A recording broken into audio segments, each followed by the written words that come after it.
Hello, everybody. How you doing? Welcome back to the A to Z Poll podcast. My name is Zachary Siegel, and I'll be your host. Happy Thursday. It's been this week has felt a little quicker than it normally has, in my opinion. But the faster that happens, the faster we can get back to some college football. We got some good games tonight, which we'll talk about later. If you like this kind of content, if you like college football, if you like knowing what's happening in college football, I recommend liking and subscribing, coming onto this channel and checking it out each week. Post weekly here, and as well as a written portion as well if you can't around to listening to the actual podcast. You can find us on YouTube, X, TikTok, really wherever you use social media, Spotify. But anyway, enough shilling. Let's get into it. We had ourselves a crazy week. We had fans deciding calls. We had upset city. It was, we have a new number one. This is gonna be a really really fun episode, and I'm super excited to get into it. So without further ado, number one, and I think to no one's surprise, the Oregon Ducks. They're 7-0. They took down a Purdue team that has in the past has been a giant killer, right? This is a game that absolutely could have been a trap game if Dan Lanning allowed it to be. I think this is a really really good job. Traveling on a short week, away under the lights in another Big Ten environment. Dan Lanning did not allow his players to get complacent after a huge big emotional win. Right. One thing that good coaches do is this isn't the end of the season. This isn't where it all ends. Just because you beat the one big team, right? This is just the beginning. This is where you have to continue to build upon, right? There were definitely things that they struggled with in that game, and there are things that they're going to struggle with later. And if they can fix those sooner than later, that'll be a good thing. Number two, a team that definitely shocked some people with this outcome, but maybe they shouldn't have. Maybe they just got written off a little too early. That's Georgia. Now, I know no one was just straight up writing Georgia off after that Alabama loss. I sure wasn't. But I definitely thought that Texas was going to look like more of a juggernaut than they did. A 30-50 win, super decisive. It really never felt like Texas was in the game. I think part of that is because that offense couldn't do anything. Um, I read an interesting article by Johnny Manziel, or highlighting Johnny Manziel, where he basically talks about his confusion surrounding Sarkisian's benching of quarterback Quinn Ewers. Um, but I mean, Georgia forcing the aforementioned number one team in the country, or the former number one team in the country, to bench their starting quarterback after uh, halfway through the game, and then you know, doubling their score is definitely a very impressive win. I think an interesting thing to look at here is I think this was a preview of the SEC championship. I do think that Georgia and Texas will see each other again in that setting. But two, I think that Kirby Smart just has his guys built for the big spotlight better. I mean, the last two big under the light spotlight games that Texas had to play was against Washington, where they lost last year in the playoffs, and now against Georgia, where they had the opportunity to prove that they were the true number one team in the country and didn't. Again, I think this will be a preview of ultimately the SEC championship, but I mean, Texas looked sloppy. They were not executing their plays, even on like a basic fundamental level, right? The old saying, "Little wins lead to big win, little losses and big losses before big wins and big losses," right? They're not even doing those at the moment, or they didn't do those in that game. They've done them throughout the year, but I mean, there was a situation, like I said last week, where if Quinn Ewers came out slow like he did against Oklahoma, I don't know if the supporting cast is going to be able to help him limp through it like they against a team like Georgia, and I guess they couldn't. That being said, I don't think Carson Beck has looked particularly good. I think he has something like 8 turnovers in the last 4 games, which is not good. He had 3 in this game. The only difference is, and he really didn't have to drive the ball at all. The only difference is that Georgia got really really good field position, and opposite side, um, besides one home side uh, field position situation later on in the game, I don't think they even had to make it past the 50 most times in order to score. Number three, Penn State. They did not have a game this week, but if we want to talk about trap games, Penn State having Wisconsin in Camp Randall, big noon kickoff, a week before big noon kickoff in Ohio State. It's a night game in Wisconsin coming up this week. A team that has played, much better under the new quarterback play. Even with Ches Malusi leaving for personal reasons to get healthy, this team has still been this team has been playing a lot better. And I think that Penn State I think that Penn State could absolutely, accidentally drop one at this point if they decide to hit the snooze button before for the Ohio State game. And I mean, look, this Ohio State game obviously is no guaranteed win either, even though they are ranked higher right now. I don't It's going to be a really, really tough game. You could easily have these teams tied at 3, or even make an argument for Ohio State still being number 3 and Penn State being 4. Penn State could turn around really, really quickly and find themselves a 2-loss team. And while I don't necessarily think that will happen, I see that definitely is in the realm of possibility. Speaking of teams that can find themselves in a 2-loss situation, Ohio State, they're number 4. Coming off of a tough loss to Oregon, the Buckeyes will be looking to bounce back in a major way. I mean, look, they're looking at this Penn State game and they're hungry. They want, they lost to Oregon and people are saying, well, if they lost to Oregon, maybe they can lose to Penn State. And Ohio State doesn't lose to Penn State. Now, I do think, going back to Penn State real quick, I do think that Penn State matches up very well with Ohio State this year. I think under new offensive coordinator Andy Kotelnicki, you have a huge advantage in the big play category that Ohio State defense has just straight up been struggling with. Like that's really where the change came, the decisiveness came down in the Oregon game, is that a few big plays that Ohio State couldn't prevent were, what made the game, like were what blew it open, and and had Ohio State lose, as well as uh, Jordan James, the running back from Oregon, is not. I would not put him on the same echelon as either Nick Singleton or Katron Allen, but he still ran pretty well on this Ohio State team. So they have a better run game than Oregon, and they have maybe not a better deep ball game. Evan Stewart and Tez Johnson are probably better wide receivers, but they do have. But Penn State does have that big playability that Ohio State has been really struggling with. Now, Ohio State has another trap game. Everything I said, literally just look past Nebraska, who they play this week. They could also find themselves a 2, and if not 3-loss team very quickly if they were to give this one up, by falling over. Dylan Raiola, once upon a time, was an Ohio State commit. And if you don't get pressure on him, if you don't make the freshman quarterback struggle, he's going to pick your defense apart. Then that's another thing that Ohio State has been struggling with, just getting pressure on the quarterback. Now, I do think that Ohio State is going to handle business this weekend.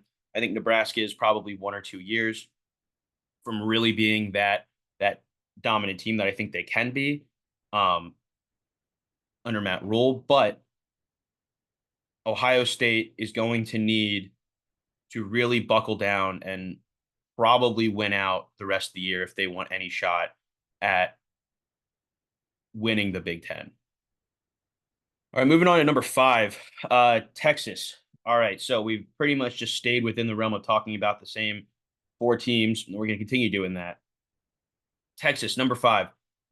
They took their first loss of the year this year to Georgia. Now there are no longer any SEC teams undefeated. I don't know if anyone really predicted that. I mean, I kind of figured with how crazy a lot of these schedules were that maybe we'd see something, but I kind of expected one team to rise above and just be, elite compared to the other ones. And I just don't think that's happening this season, which frankly, in my opinion, is one of the best things that can happen for the sport.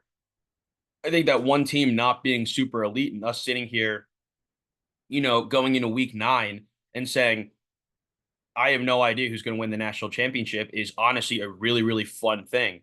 I think Texas has a couple of problems. I think they have a huge fundamental problem. I think that Steve Sarkisian is a great, very creative head coach, but he needs to work on the little things, right? Steve Sarkisian will put in the most electric, fun plays that you can think of, but he needs to get the basic ones down first, right? Half of this stuff, going into the half this stuff going into the game, or looking at things like Quinn Ewers made some mistakes, but some of that was on his receiving core too. Bad routes. You know, he's doing time throws half the time. Texas is still, I think, one of the pound for pound best teams in the league. And I don't think anybody is, second guessing that. I think they probably still have one of the best defensive lines in the country, and I think they could beat any team on any given day. But I think that Texas is going to have to do a little bit of soul searching before that happens. Now, I think Texas is gonna make it to Atlanta. I think Texas and Georgia play again. I'm not sure who's going to win that time, especially, this might be the wake up call that Texas needed. It's really hard to beat a team twice, and especially a team like Texas, who is a very, very talented team. Now, I mentioned this earlier. I don't know why you wouldn't let your veteran quarterback maybe struggle through that a little bit. I don't think that that was good for him to bench him unless there's some injury that we just don't know about, or there's something underlying that we didn't see. I don't really understand the whole concept or the idea of benching your quarterback who has been nothing but not nothing but has been a very, very good quarterback and has led you to an undefeated start to the season. I know the whole team was sloppy, and someone has to take responsibility, but I think that comes down to Sarkeesian and not necessarily Ewers. They still got a very talented young quarterback in Arch Manning, though. Number 6, an ACC team. That's Miami. They took down Louisville 52-45. This was a very, very fun game.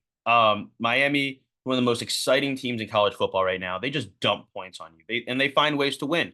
Right? This team should not be 7-0 right now. Like, there's between I talk about it every week. Now we got the call for Virginia Tech, then missed calls against Cal, and now just a really close game against Louisville, right?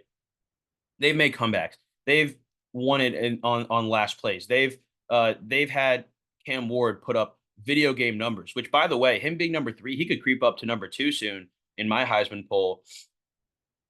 I know that, and Ashton Genty won't be the one moving down. I think that Travis Hunter is playing very well too, but I saw a graphic the other day where it showed Bryce Young, Jaden Daniels, and Caleb Williams compared to Cam Ward at this point in the season, and Cam Ward clears them in every countable stat at this point, between yards, completion percentage, touchdowns, and wins. Same amount of wins at this point, generally speaking. Cam Ward is playing some very, very good football right now, and so is wide receiver Xavier Restrepo. So is this running back tandem with Martinez. And I think that as long as Miami continues to play their game, they're going to continue to win. They get Florida State this weekend, and they kind of have the opportunity to prove themselves as big Florida. I mean, ironically, one of the smallest schools to be considered, in Florida, maybe the smallest Florida school, but they could do a clean sweep of them this week. And while I'm expecting that to happen, it would not shock me if there was like a situation where Florida State finally turned it on right in time to ruin Miami's season and help implode the ACC. Speaking of not being in the SEC or Big Ten, Iowa State. They barely eked one out against UCF. Speaking of Florida, 38-35 victory with an absolute nail biter in Ames, Iowa. This was an instant classic game. This was really, really fun because not only were the quarterbacks playing, very, arm throwing talent esque, but they also combined rushed for 251 yards and 4 touchdowns each. Right? These Iowa State and UCF both had some crazy stats in this game, and it was just such a crazy game to watch and go back and look at. But right now Iowa State, remains undefeated, and I think they're actually technically second in the Big 12, but basically, vying for that Big 12 championship spot. All right, number 8, Clemson. Clemson's offense is absolutely nuts. They have only not put up 40 points, 40 or more points in 2 games this season. One of those being against Georgia, who was, I think, at the time the number one ranked team in the country, and one of those being against Florida State, where they put up 39. They did give up 31 points, but Virginia is not a team to, sorry, is not a team to slouch at. They're not a really good team, but they're not a team that you would expect most teams to blow out. Clemson, Clemson's offense is probably among the top, top 3 to 10, 3 to 10, 3 to 5 in the league. And I think that if they put this up, they can compete with most teams. I think that part of, I think if Georgia and Clemson play again, we're not getting that 30 something to 3 blowout that we saw before. I think we're going to get a much more high powered offensive game.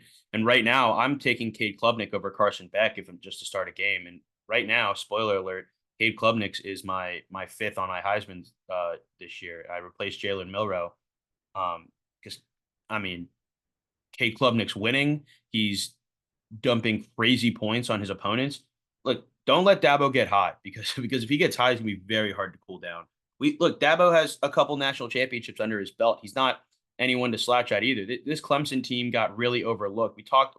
This is going to be a big theme of today, but it's going to be looking back at teams that lost early on and now being able to appreciate, 2.5 months later, what they've been able to build and what they've been able to overcome because of it. And now with this 12-team playoff, this is so much more important and so much more impactful of a game or of a situation where you can afford to lose that first game. You can afford to stumble a little bit in the beginning, be a little creative in the beginning of the season, and then, bounce back later on.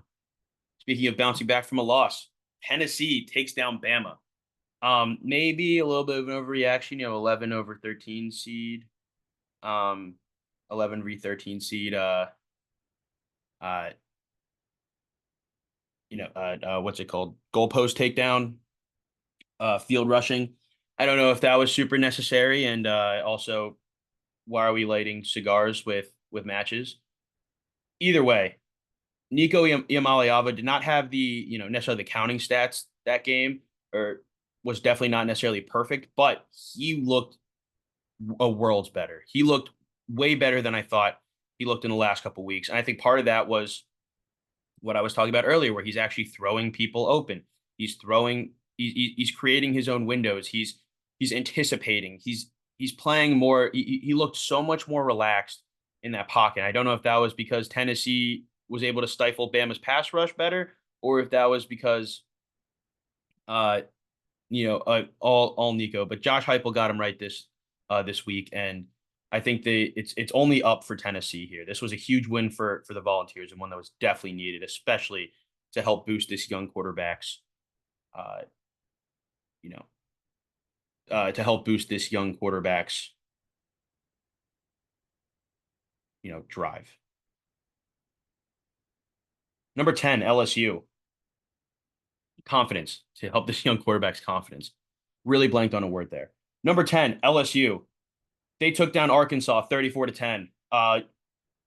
Again, what I just said, I wrote this team off way too early in the beginning of the season.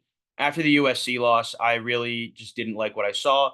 But Brian Kelly has done so much, and Garrett Nussmeier has grown so much since this beginning that, I think they're legitimately a playoff team now. They're absolutely a contender. They may be still looking on the outside technically, but I think that, with one or with Texas or Georgia dropping one, and maybe even some other LSU victories, 'cause I don't think LSU's actually lost in the SEC yet.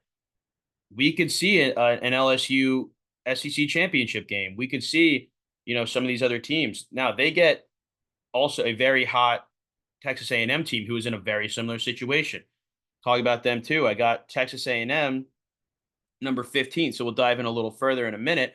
But Texas A&M being 15th, this is another team that I wrote off really early. They fell out of the top 25 a little bit ago, and now uh, Mike Elko, has gotten them right as well.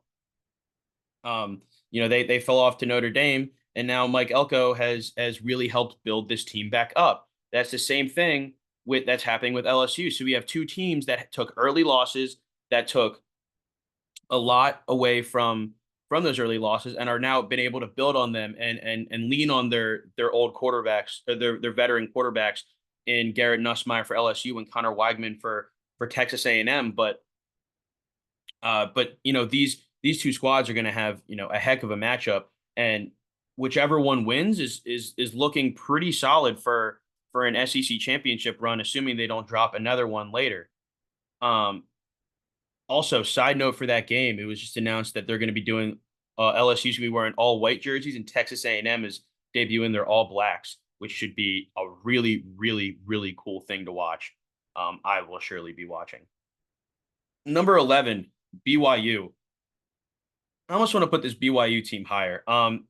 Although they did barely eke one out against Oklahoma State 38-35, which I do think is very funny when if you guys recall last week's special episode with Daniel Rotter on, Oklahoma was his disappointment of the year and BYU was my shock of the year. So I definitely we were definitely watching this game thinking, what happens if Oklahoma State wins? Do we both just look stupid? Like, what happens here? But BYU pulled it off. That Jake Retzlaff to Darius Lassiter connection is going to feed families. I mean, they every single game come out with a very fired up offense. I think if BYU and Iowa State play, that's going to be, it's the battle of both extremes, right? BYU has like a pretty solid defense with a super high powered offense, and Iowa State has, you know, a very methodical, not super flashy offense with a very boa constrictor esque defense. I think that that's going to be a very, very interesting matchup if and when we get to see it. But right now, BYU feels like they're almost unbeatable, and we'll see next week and the week after, and things will happen. But as of now, BYU is looking pretty good. Number 12, Indiana. They took down Nebraska. The Nebraska that I just said, if they could shock Ohio State, they took down Nebraska 56-7. You see, I don't see Ohio State beating them that bad because I think that might have been Nebraska's worst game of the season. Indiana, though, what a performance. I mean, every week I have better and better things to say about Curt Cignetti, and I don't think I could say enough good things about Curt Cignetti. The only thing that came out of this game that we're not super happy about is Curtis Rourke hurting his hand. If they said he'd be out for 7 to 10 days recovering it, which means if he's out next week, they're going to have to play Washington under Taven Jackson, who still threw for like 7 for 8, just under 100 yards and a couple tutties. I mean, I think that you could put literally anybody. I think you put me back there, and under Curt Cignetti, they're going to find a way to win. This Indiana team, once they get to play one of these top tier teams, I think they could actually shock the world in this one. Whatever they're feeding them down there in Bloomington, keep eating it. Number 13, Boise State. They did not have a game last week, which means the rest of the college football landscape was spared from Michael Myers this week, or Ashton Genty, as some of you like to call him. The way he stands in the backfield still fascinates me. It did stink, though, because we didn't get to watch him this last week. That being said, this week, Boise State has a tough matchup with UNLV, and I think the pressure for Boise State to continue to go undefeated has gone up exponentially, right? If Boise State lose 2 months ago, or not 2 months ago, a month and a half ago, maybe a month ago, if you told me, Boise State might lose 2 games, but if they win the Mountain West, they're probably the 12th seed, I'd say, yeah, you're probably right. But now with the emergence of Army and Navy and actually, Liberty lost last night. So now pretty much if Army and Navy went out, Navy playing Notre Dame, if Navy takes down the Irish, we could see an actual fist fight for this 12th seed. That being said, if Boise State keeps winning out and they keep winning out in the fashion that they're doing, and Ashton Genty continues to just put up video game numbers, like Derrick Henry level numbers, I think that we're going to, see a pretty interesting and probably difficult decision later in the year for who gets that 12th spot. Speaking of Notre Dame, the Fighting Irish come in at number 14 this week. They took down Georgia Tech 31-13. I don't actually think I wrote off Notre Dame the same way that I wrote off some of these other schools like Texas A&M and LSU, which seems almost unfair because they lost Notre Dame lost to a much worse team.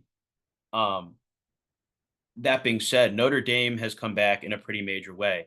I still think because of their injuries and because of what it looks like from their perspective, I don't know how confident I feel about the Irish in this game.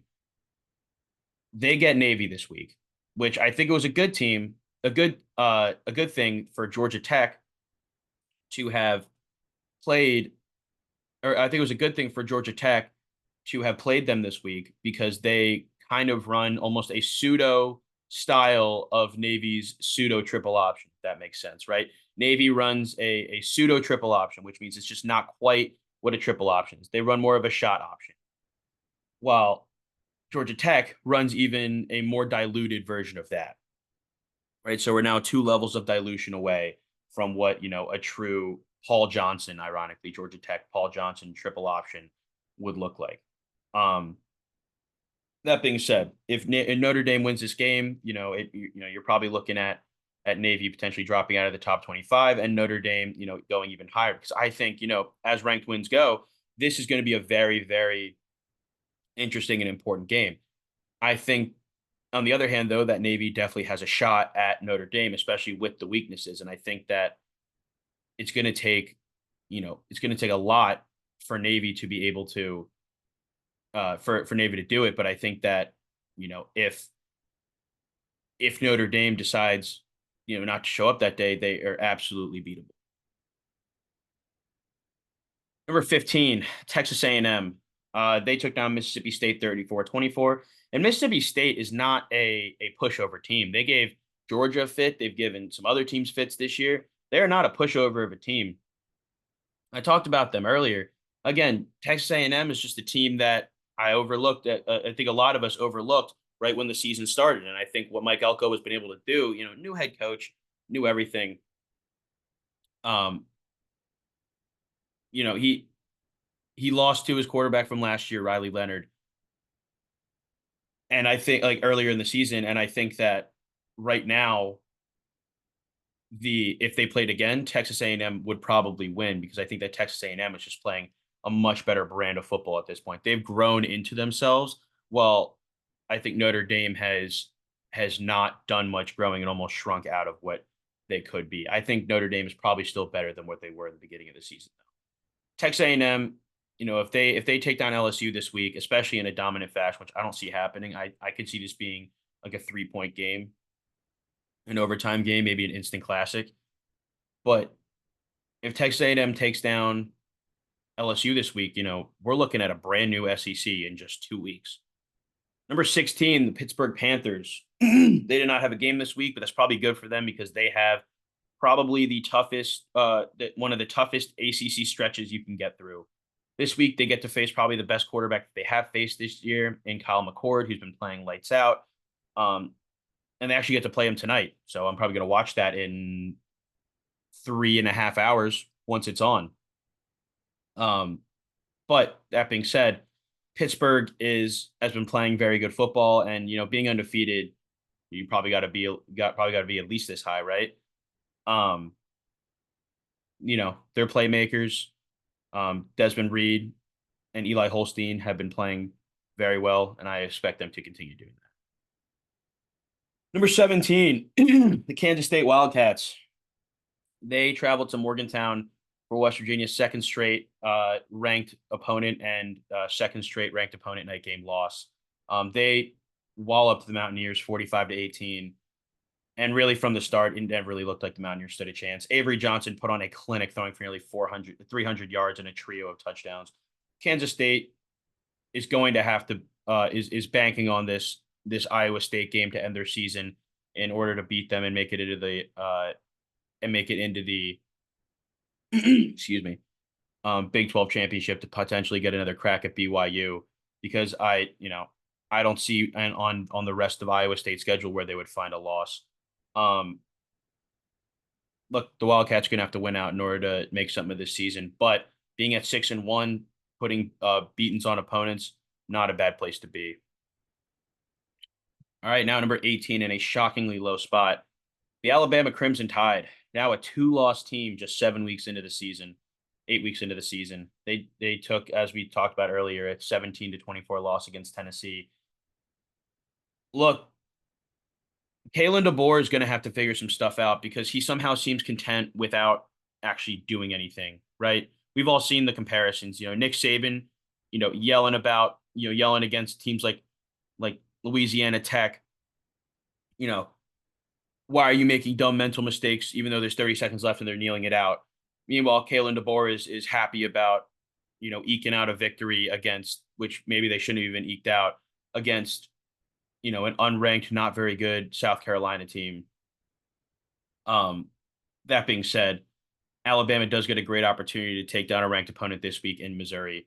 I think Mizzou is definitely a team that Alabama can take down, and I think it could get ugly in this game. I think Mizzou is had their fair share of injuries. Brady Cook had a gutsy win, which we'll talk about later, coming in after getting an MRI and making a two-score comeback. But they should probably never have been in a spot where they had to make a two-score comeback, right? I think that Alabama is going to probably cook them because look, they're backed into a corner at this point. They're fighting for their season. If they want any chance to make the playoff, they're going to have to win out. Um, SEC championship feels just out of the reach. So they're going to have to make it by proving that they're a good enough team to make it. And right now, with losses to Tennessee and Vanderbilt, I don't know if they've proven that they're a good enough team to make it. Number 19, Ole Miss. Another really disappointing two-loss team. They did not have a game this week, and this is probably a much-needed off week with losing two out of the last three. Losing to Kentucky and then LSU. Right? If you asked me at the beginning of the season who's going to win, Ole Miss or LSU, I would have taken Ole Miss 10 out of 10 times. But look, Ole Miss just isn't performing. They're making dumb mental errors. Lane Kiffin is too focused on literally everything else right now. Trey Harris, one of the best wide receivers. I watch receivers in college football is dropping touchdowns, and the production after him drops off significantly. I think that Ole Miss is a team that coming into the season was probably a dark horse favorite for the national title, and now they're barely even palpable for the playoff. They're another team that's just going to have to win out and hope that some other teams lose if they want a shot at doing anything this year. Number 20, Illinois. I'm going to say it. I liked their uniforms last week. It was silly. It was stupid. It was funny. I don't care. I thought it was I thought it was an enjoyable thing to see, and I think that they should do that more. Now, on to what's important. Illinois plays Oregon this week, which I don't. That doesn't feel like Illinois is not going to just get rolled over, right? Illinois is not a rollover team. They don't get beat by a lot of points. It was a one-score game in the fourth quarter of the Penn State game, and they just beat Michigan, right? The only thing is now they have to travel to the Great Northwest, and no one has been able to win in the Great Northwest. Not Michigan, not Ohio State. No one has been able to go into the Great Northwest and come out of there with a victory. I don't think that Illinois is going to beat Oregon, but I don't think they're going to. I don't think either side is going to handily beat them. Right? I don't think you're going to have any real easy path to a win in this game. That being said, Illinois has still been playing really well. They play the thing that's they're doing that some of these other big teams need to do is they're just winning each rep. They're winning each play. They're not playing sloppy. They're playing really, really good football right now. And if they keep doing that, they can definitely hang with anybody. Number 21, a team that I just spent a little bit of time not saying super nice things about, but that would be the Missouri Tigers, Mizzou. They made a 21-17 victory over Auburn this week with a two-score comeback. And as I was saying earlier, the aforementioned Brady Cook literally went to the hospital, got an MRI in his ankle, came back, and finished the game leading his team. That was gutsy. That was awesome. I love to see it. I don't see that happening against Alabama this week. He is probably been feeling it all week. He's probably going to come out there and he's probably not going to be quite himself. And honestly, is that even a bad thing? He hasn't really been himself all year. Luther Burden is by far the best player on this offense, and I don't think that he's going to be able to. I mean, if he gets behind the defense, it's over. But I don't see this Alabama defense faltering just like they have. I think, again, we're going to see the most aggressive Alabama team that we have seen in a very long time, especially the most aggressive under Kalen DeBoer. And I think that Missouri could get blown out. Number 22, Southern Methodist University, a 40-10 win over Stanford. Still is really funny and crazy to me that the Atlantic Coastal Conference is hosting Southern Methodist in Texas and Stanford in California. If you're not super familiar with U.S. geography, neither of those are anywhere close to the Atlantic Ocean. Um, that being said, SMU has been playing some really, really good football. And besides one early loss to Nevada, which is looking more and more forgivable each week, the quarterback switch to Kevin Jennings continues to be absolutely important and impressive, and every I word that you can, every I adjective that you can give it. SMU, besides I think Pitt on their schedule, it really does not have any games this week that I don't think they can win. I mean, I think they can beat Pitt too.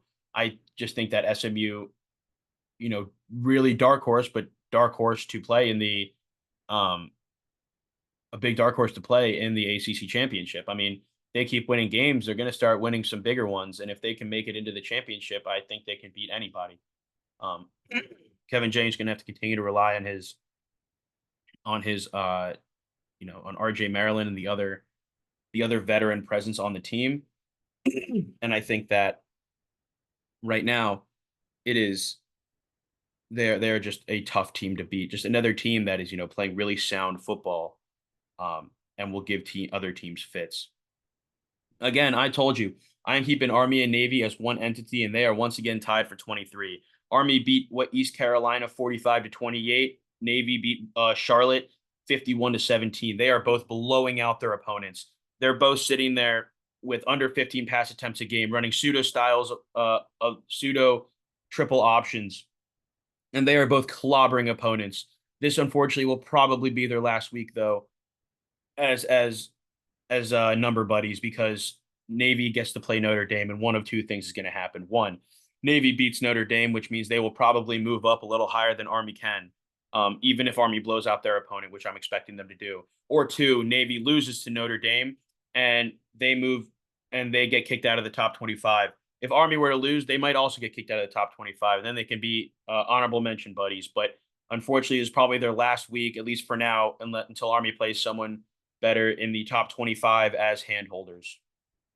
That being said, they are a super fun team to watch. They're super fun teams to watch. And cue fortunate son. I'm ready. Ready to invade something. Number 25, Vanderbilt. I'm still hesitant to put the Commodores on this list. Now, I know they beat Alabama. I know they beat Kentucky, but they lost to Georgia State. And I mean, look, Notre Dame lost to Northern Illinois. So you can have your bad losses. I just, for some reason, I'm not as big of a believer. Now, Vanderbilt gets Texas, which could be insane. They put a net up, right? They're very confident. They put a net up in front of the student section in case they beat Texas, because they are probably not willing to lose another goalpost. I'm sure that is a rather expensive thing to replace and probably fix.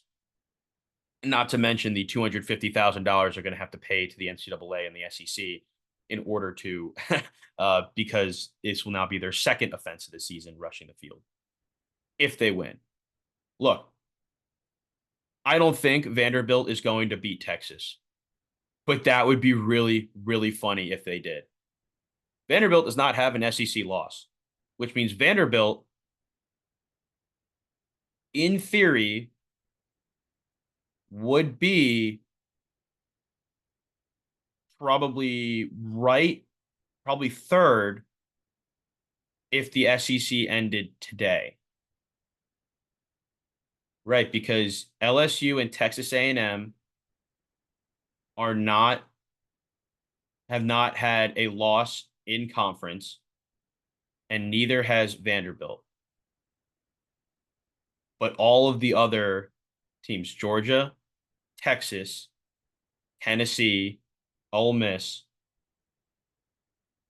all of the other ones have in-conference losses, which means that right now it would be Vanderbilt would be in the conversation for the SEC title. If they were to pull this off against Texas, which again, long shot. That would be one of the greatest things ever, and I would love to see it. I would love to see Vanderbilt do this. I mean, Diego Pavia, his story is awesome, coming from the New Mexico Military Academy, a JUCO transfer into Vanderbilt, 0 stars, coming in, beating Bama, beating Kentucky. They're just, this team's rolling. Um, but we're gonna see it. Hopefully, does not come to an end this weekend. All right, my honorable mentions of this week. That'll round out the top 25. We got Washington State, Memphis, Colorado, Western Kentucky, Syracuse, Duke, UNLV, and I had Liberty on this list. I published this with Liberty on the list, and then they lost last night to a 0 win or now 1 win Kennesaw State team. Sorry, Liberty. You already had an easy schedule that people were worried about you not making the 12 team. You were a dark horse, but it's time to say goodbye. All right, Heisman watch. I probably alluded to this already, and if you're astute, you'll be able to pick tell me the order before I even say it. But from 1 to 5, Ashton Genty, Travis Hunter, Cam Ward, Dylan Gabriel, and the newest addition replacing Jalen Milrow is Cade Klubnik. Again, the kid has been putting up crazy numbers. My games to watch this week, and one that I'll be watching in just a few short hours: Syracuse at number 16 Pitt. Then you got Louisville at Boston College tomorrow. I think is going to be a good game. Nebraska at Ohio State for big noon kickoff. Notre Dame and Navy for a Ireland rematch from last year. Illinois at Oregon, not a trap game, but a tough game. Florida State at Miami. Does Miami become the Florida champion of the Southeast? West Virginia versus Arizona. This is their first meetup ever, and two teams that are kind of struggling. Both got their backs against the wall, and they're fighting in a phone booth. And now 22 SMU versus Duke. I think Duke is a very talented team, and SMU is also a very talented team. I think it's gonna be a good game.